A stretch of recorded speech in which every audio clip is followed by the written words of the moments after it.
पे आपका question number 1 है, एक्सरसाइज 5.1 का एक फंक्शन दिया हुआ है f(x) जो है 5x-3। ठीक है, तो 5x-3 एक फंक्शन है।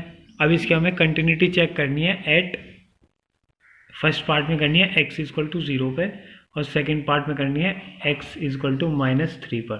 ठीक है, तो हम दो ही पार्ट करेंगे, तीसरा एक और पार्ट है इसका, वो ये दो पार्ट करने के बाद तीसरा आप खुद करना, आपको खुद करना है। ठीक है, तो पहला अगर हम फर्स्ट x इक्वल टू 0 पे करेंगे इसकी कंटिन्यू कि ये कंटिन्यूस है कि नहीं, तो क्या करेंगे, पहले limit x tends to 0, limit and continuity आपने 11th में पढ़ा होगा, लिमिट x टेंड्स टू 0, और फिर फंक्शन लिखते हैं। फंक्शन क्या है, 5x-3।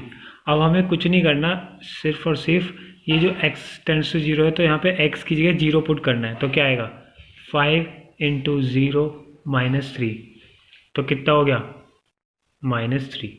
तो इसकी वैल्यू कितनी आ गई, -3।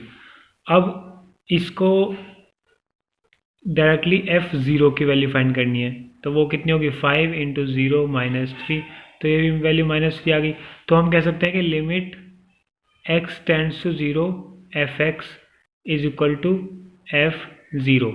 ठीक है, अगर ये कंडीशन फुलफिल होती है तो हम कह सकते हैं कि हमारा जो फंक्शन है, the given function is continuous at x is equal to 0।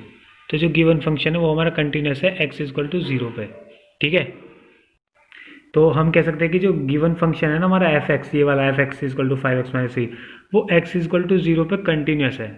ठीक है, अब सेकंड पार्ट देखें, अगर हम इसका सेकंड पार्ट क्या कहता है कि हमें x इज इक्वल टू -3 पे चेक करनी है कि x इक्वल टू -3 पे कंटिन्यूअस है कि नहीं है।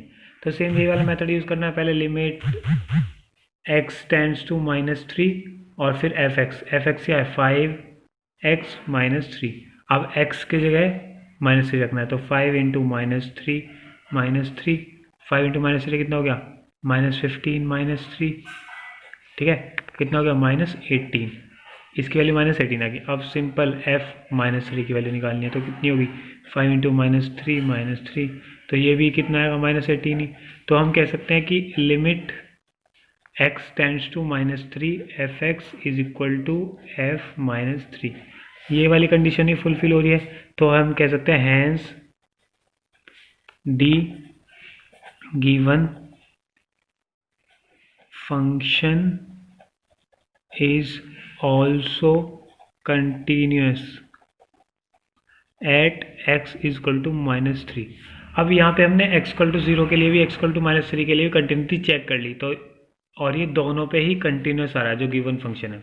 अब और जो होंगे ना बाद में बहुत डिफरेंट फंक्शन होते सकते हैं कुछ भी, तो उसमें ऐसे करना है, पहले लिमिट लगा के करना है, लिमिट x टेंड्स टू, अगर x 0 पे करना है तो 0, -3 पे करना है -3, कुछ भी वैल्यूज़ पुट करनी है, उसकी लिमिट निकाल के वैल्यू निकालनी है। ऐसे ही फिर डायरेक्टली पुट करना है एक बार, ये तो लिमिट निकाल कर हमने एक बार डायरेक्टली पुट भी करना है, f0 f1 f2 जिस पे भी निकालना है, तो उस पर डायरेक्ट पुट करके जो भी वैल्यू है, अगर ये दोनों इक्वल आती हैं, लिमिट वाली और डायरेक्ट वाली, तो हम कह सकते हैं कि गिवन फंक्शन कंटिन्यूअस है उस वैल्यू पे, जो भी x इक्वल टू जिस पे भी चेक करना होगा ना, उस पे ये जो गिवन फंक्शन है वो कंटिन्यूअस है।